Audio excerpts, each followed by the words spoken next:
Nimeona bila do ukiwa na pesa una increase chances zako za kuwa successful. So in America or any foreign land, ukienda sahi umeamua kusettle, you'll follow the ways of your host in most cases, especially kama si shughuli yako imekupeleka. Unaona kama umekuja San Francisco kutafuta funding, umekuja juu kuna startup unakuja kutafuta funding, that's a specific thing that you're doing, right? Na probably even your host will be in that line, right? But sasa kama umekaa design nilikam kama family visa, mimi nimekaa kwa Mukoro na kama na Mukoro atanishow Kenya anajua na nitadu Kenya anajua, unaona. Badala nikae home nikingedhia nikisema acha ningoje job yenye naweza do yenye nataka inanifurahisha, wacha ni chape mboka bora nimeingiza do badala kwa tu hizo, you know.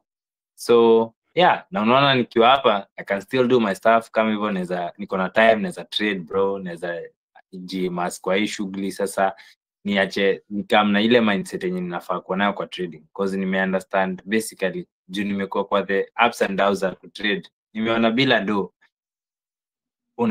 ukiwa na pesa una increase chances zako za kuwa successful. It doesn't mean that you will be successful, just increases the chances for you to become successful in trading.